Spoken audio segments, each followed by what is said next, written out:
I've never really I actually thought about giving my testimony. I never really pictured myself giving it in person. I pictured myself writing it and knowing and kind of just putting my thoughts on paper. I didn't exactly know how to write it. I didn't know if I was going to write it and read it out. I didn't know if I was just going to read it straight and just read it from paper. I felt like it was more meaningful to put bullet points down, main events, and then speak on it towards you guys. So, a lot of this you'll know. So, most of it, we'll see. So like a lot of families, I was born into a Christian home. The cool thing about that was that I was the baby changer. My mom was a total partier. She was a total, just didn't care what was going on, did her own little thing, and then when she found out she was pregnant with me, she realized she needed to change her life. And so I was kind of like the help of that, but I also was born into it. So I thought that was really cool. During my life, I was a typical kid, going to church, hanging out with the kids, doing the little activities. I thought that was kind of cool, the writing stuff. I never really understood what it meant. I just thought it was a day to hang out with your friends who you met at church. But you can look at it like that as you're a kid, but there's more meaningful to it. The more you look back, the more you learn, the more verses you learned. My dad wasn't involved in the whole church thing. He just didn't want to go at all. And I didn't see the problem with that. I didn't understand. I just thought, like I said, it was just a way to go hang out with your friends and people you knew. But as time progressed, the more I learned, the more I realized that there is a God and that all the creations he made, and was starting to question why my dad didn't go. I don't remember a lot in the past just because I don't know how to say it, but a lot of it's been blocked from my memory just because it's been horrible for me, because not growing up with a father was pretty deep in my life. I guess the things I saw just made me realize why God was doing this to my life. Looking back at it, father coming home beat up or disappearing, getting arrested in front of me, yelling, fighting in the house. I was always hidden from that kind of thing, but I could always hear it and I could see it from the window. So it hit deep as I think about it more. But back then I just didn't know what was going on. I knew who the cops were. I knew where you were going. As time progressed, my dad started to change. He started to go to church. He started to not be a big drinker, not be a smoker, not do all these things. And he started to be part of the family, and I was stoked. I was glad. I was thankful to God for actually bringing him around. And I thought he hit his bottom. I thought he was brought around. I thought God did a wonder. I thought there was a miracle scene. I don't know the exact year, but on my mom's, I think, 28th or 29th birthday, I was 9 years old, my dad decided to get baptized. I remember the whole thing. It was her birthday. Everyone showed up. It was at a pool. He was stoked. Everyone was stoked. I was happy for him, I cried. My mom cried. He cried, I was just stoked. I was happy that we were going to be a family. We were going to go to church. We were going to do all these things, And as time progressed, again, he didn't want to go anymore. He didn't want to come. Started drinking again. Started getting into his little moods. And then it just changed again from there. It went downhill from there. He ended up cheating on my mom several times. And my mom agreed that the only way she'd divorce was if she was cheated on. And so she lived her life trying to please him, trying to do the best she could, trying to just make the family she wanted to have, and the whole point. But when she figured that out several times, that she just knew it was over. So I guess you could say after that, a lot of people would see a broken family because I don't have a father, but I don't look at it that way because my mom was like my mom and my dad. she even told her, she's like, I'm your dad in this situation. So I don't thank her enough for it, which I probably should. But I'm very grateful for the way she raised me and the way she raised my sister. So that was a huge part of my life. Yeah, in the beginning, just growing up with my family and not my dad around, I began to resent God. I began to ask questions. I began to wonder why he did this, why he did this to my family. I started to get in trouble at school. I started to hang out with the wrong people. Not doing good in my grades. You know, I 8th grade I got held back because I was so involved in who liked me and who didn't that I didn't really care about school. I think I was like 13 or 14. My mom met Bob, my dad now. Just glory to God. Like really, it was just a huge blessing because not only was I raised by a mom, but bringing his experience and just having a dad who actually loves God, wants to go to church, wants to have a family, wants to provide for his family was huge for me. You know, I had a mentor. I had someone to look up to in certain aspects. I had a father. You know, it's a huge deal to me. He might not be the perfect father. Everyone has their flaws, but for the most part, being there and being a dad and actually taking me in and not acting different towards me was huge.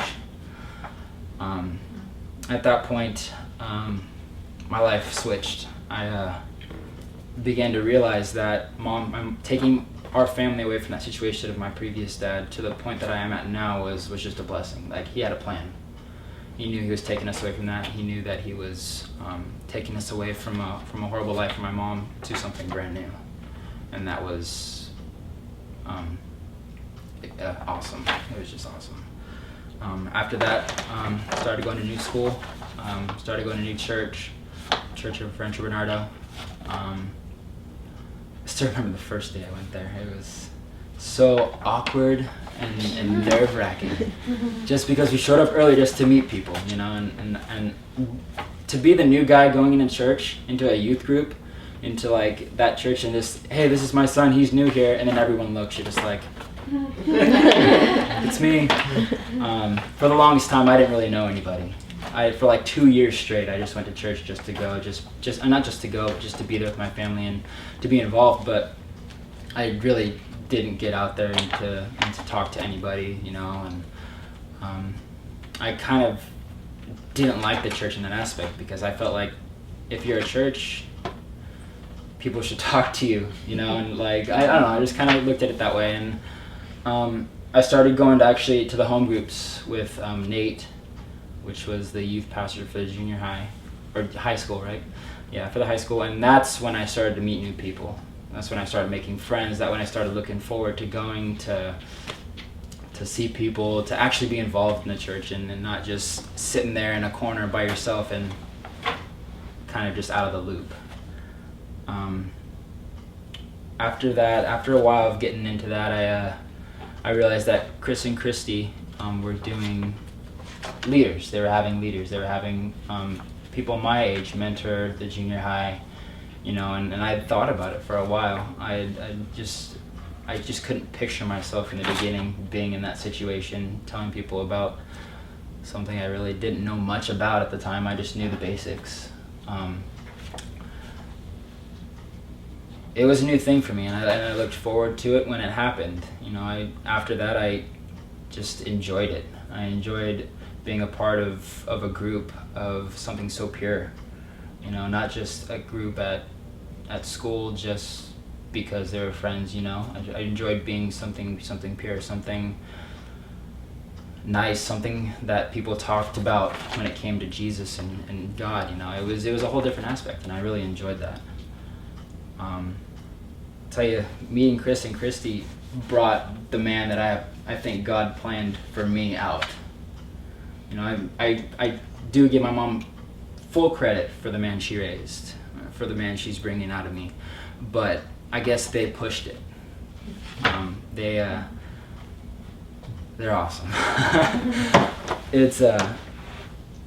it's a great feeling to know that you're on path and on track for the man that you're supposed to be. There's always room for improvement. There's always room to be a better man, but to know that you're on that right path is amazing. A big part of my life was when I turned 18. I heard about the baptism at the beach, and I had never been baptized before. I never really thought about it until that situation. I thought it'd be really cool, I thought for people to see, for me to be baptized, would be awesome, and I decided to do it. I decided to go through with it, and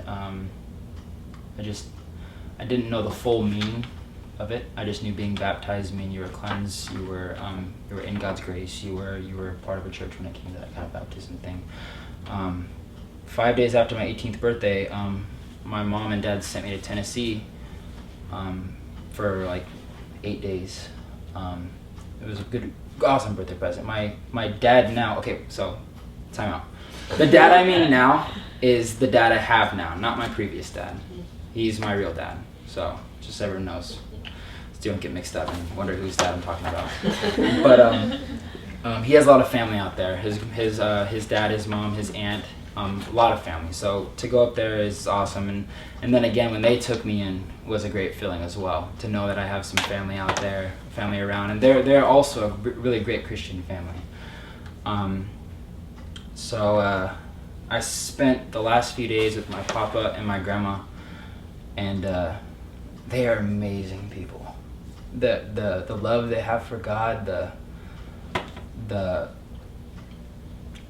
relationship they have, how they talk, how they act, they just love each other for who they are, and I told them, I was like, so come August, I'm deciding to get baptized, and they're like, oh, that's awesome, we're so proud of you. They're like, but do you know the real meaning?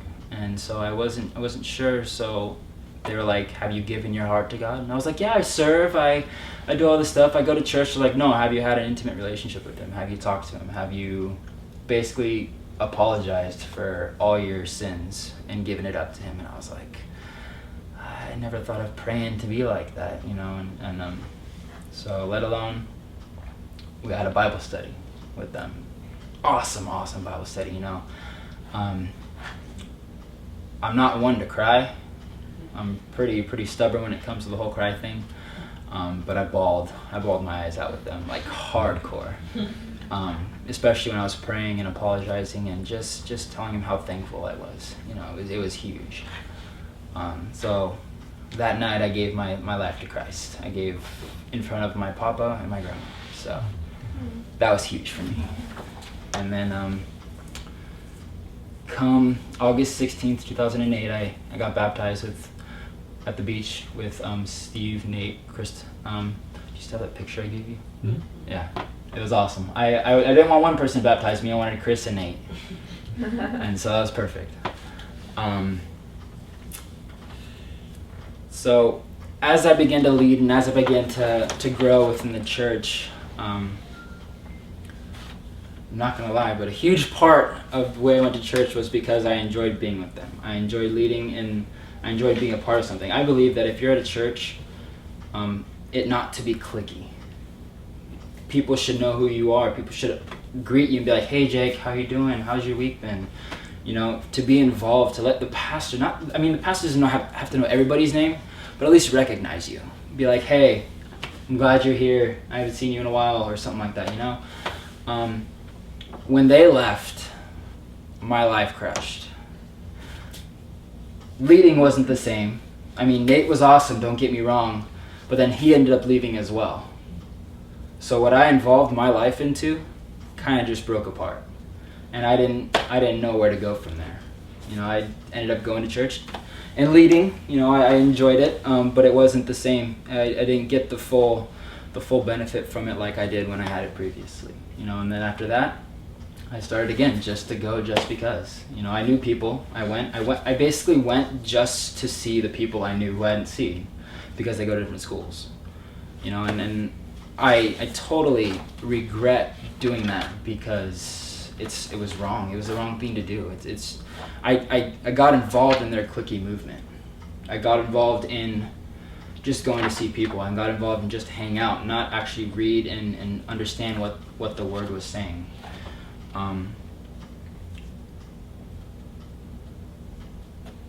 After that, I began to just think more and more about my life in the past.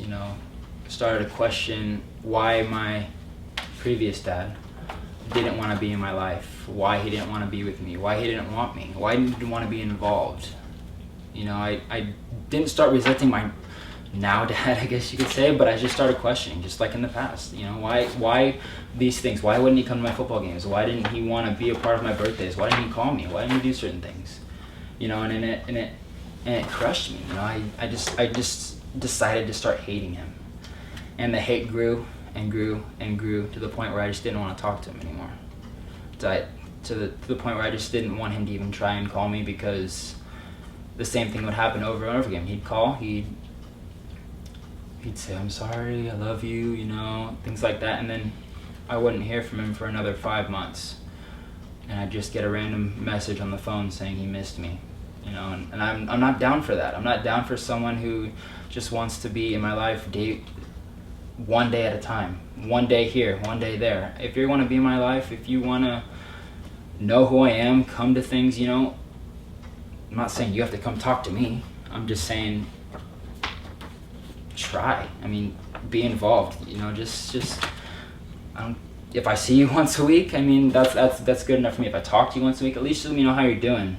Let me know if you're safe, if you're not dead. There's so many questions that come across when you don't get a call for 5 months from your dad when he said, "Oh, I'll call you next week." And just so many thoughts began to go through my head. How I felt about the situation was just to not be loved by your dad. I can't even imagine anyone having to go through what I went through when I was little. To have that feeling, and to not have a dad but have a big brother. I didn't have a dad, but my mom had friends. The guys wanted to be my big brothers. They wanted to take me out. They wanted to hang out with me just to make me feel loved and have a presence of a man in my life. And I appreciated it. I really did, but it wasn't the same thing at all to me. So I'll tell you now. Now in the place I'm at with that situation, I forgive him.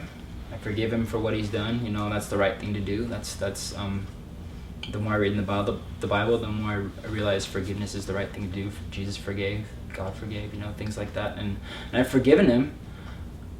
I still resent him a little bit, because I don't want this whole situation to happen again, because I know if I start talking to him again, it's just going to happen again.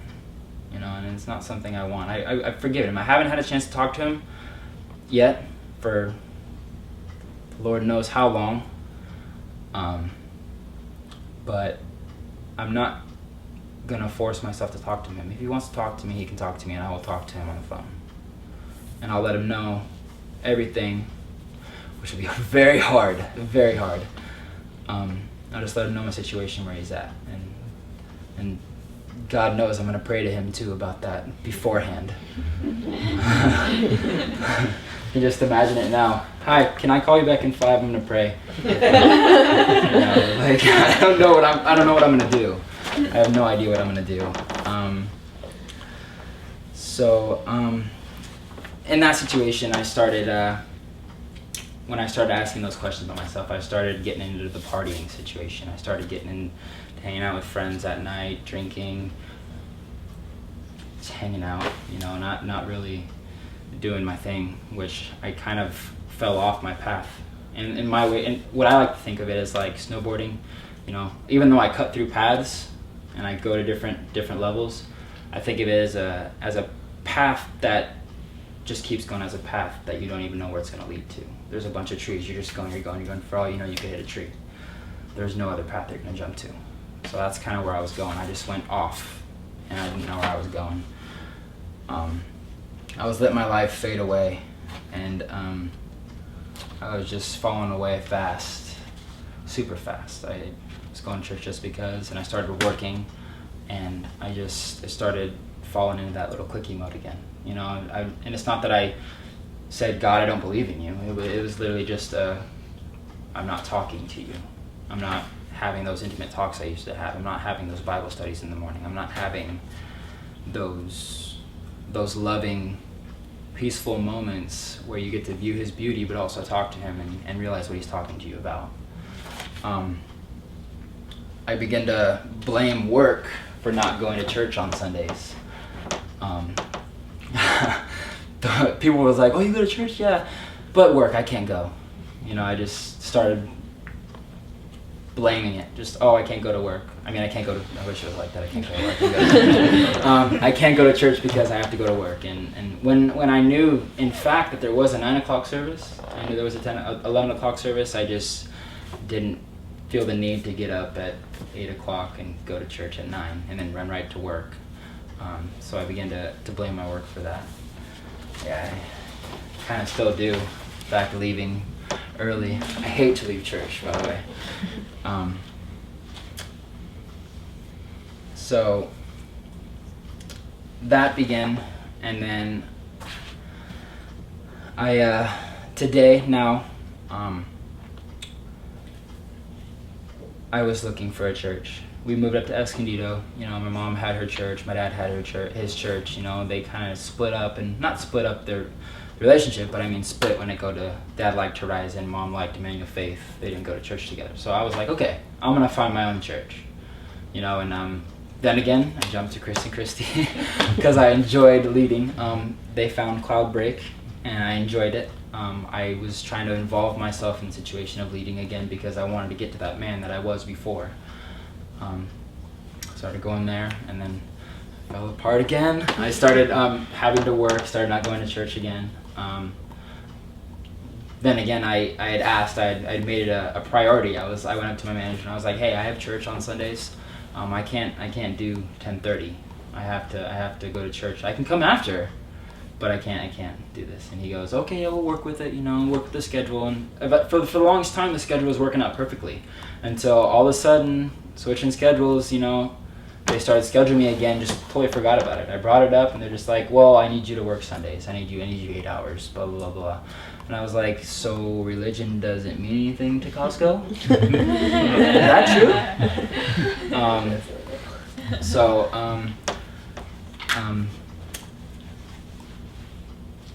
I just began to not going again.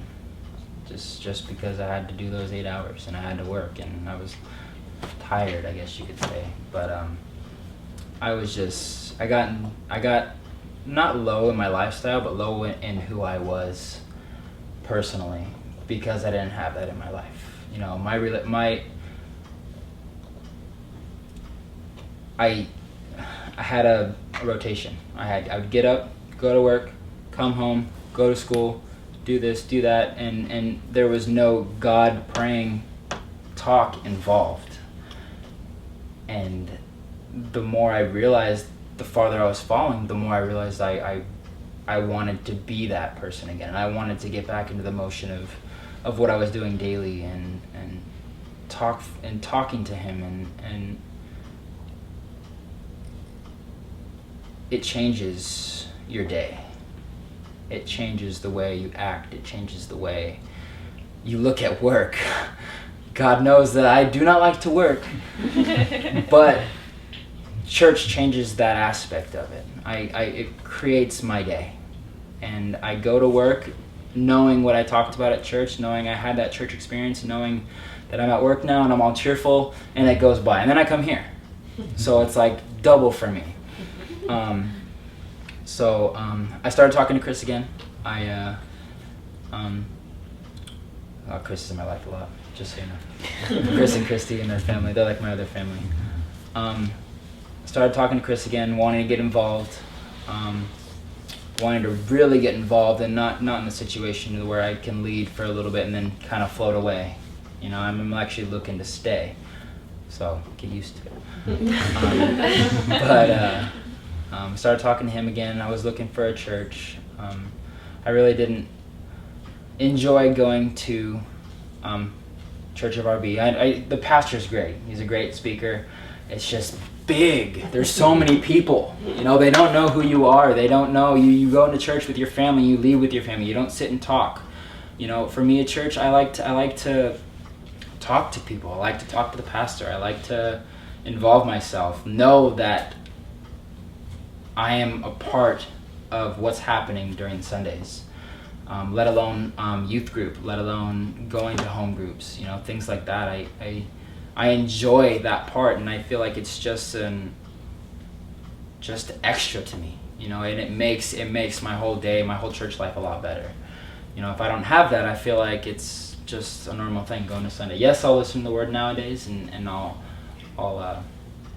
understand what's going on, but I don't get that fulfillment that I have when I'm doing this, when I'm leading. You know, I really think God's put me in a position to be this guy, to lead the youth, not only because he wants me to, but I feel like he put me there because I have some experience when it comes to growing up in that situation. You know, I can relate to a lot of the kids who have families that got divorced, who have questions, who want to talk about their lives, who have any kind of questions. You know, I want to be that guy who they can come up to and be like, hey, can I pull you aside? I want to talk to you real quick. I have a question.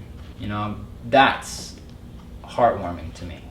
That's like, yes, I'll be there in like 5 seconds. You know, totally heartwarming to me. So this church existence, I love it, by the way. I enjoy leading again. I'm glad to be where I'm at now. I love the pastor. Josh is awesome. I loved Rock and Water, by the way. That was awesome. It took me 4 years to go there, but I finally made it. Rock and Water was very intimate to me. It was my reunion with God. I know I started leading and I wanted to be involved with it, but I mean, just to go and see the beauty of the trees, the river, just the nature, you know. Those little 25-minute quiet times we had were awesome. It was a moment with God and me, you know, and then I rekindled my relationship with him. After that, like I talked about last week, I had momentum. I went and got a devotional book. I had a devotional book, but it was literally like just 5-sentence excerpt of just a life, just super quick. And I was like, okay, I'm not getting a lot of that. I want to study this. I want to have me read out of the Bible personally. I want to have you ask me questions so I can write something down, you know. I have this momentum, and I want so much more for my life, and I want so much more, and I want to learn so much more, you know. And I went out and got a study devotional, you know. The thing's awesome, by the way. I was very picky about it. And I know I have things to work on when it comes to being a leader. You know, I told the guys last week, you know, I screwed up a little bit. Your brother is probably mad at me. We were supposed to, after Rock and Water, I got so involved in these kids in my group that I was like, yeah, we're gonna go hike Mount Woodson. Christopher's gonna kill me too. Oh my gosh, I just remembered that. Okay. Gosh. Yeah, we were wondering what happened to that. I gotta call him. Oscar happened, yes. Okay. That happens.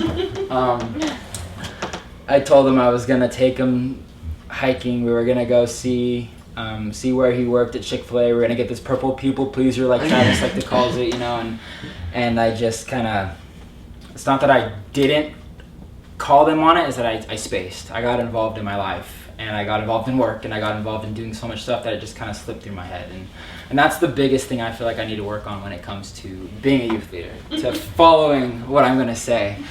All right, enough of that. He's gonna kill me. So, for my future, I look forward to this path that God's leading me. My goal is to not let it fade, to not fall off that path, to hit bumps and jumps, but fall back down on that path. You know, I'm making that a huge priority in my life. I don't want it to fall because I've already seen twice to 3 times what happens, how low I get in my life, and how involved in stuff that doesn't please him, that doesn't please God, and it's looking back, it's just a huge disappointment in myself, to let myself get to that point. I look forward to this path that he's planned for me, for the woman he has planned for me, for the life in church, for work, for my career, for school, for all these things. I know that it's probably not going to be the straightest path, and I hope it would be, but I can understand that no one's path is going to be straight. I mean, you might have hit a straight moment in a straight zone, but don't close your eyes, because it's going to cut a little bit. And that's something I need to realize and to just follow it.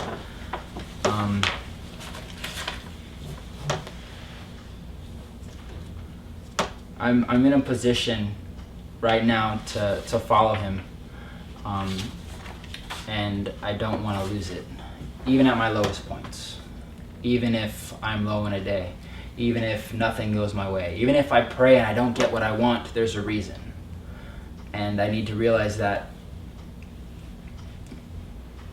even if I don't get that, there's a different plan he has for me. And I need to look forward to what that plan is going to be. So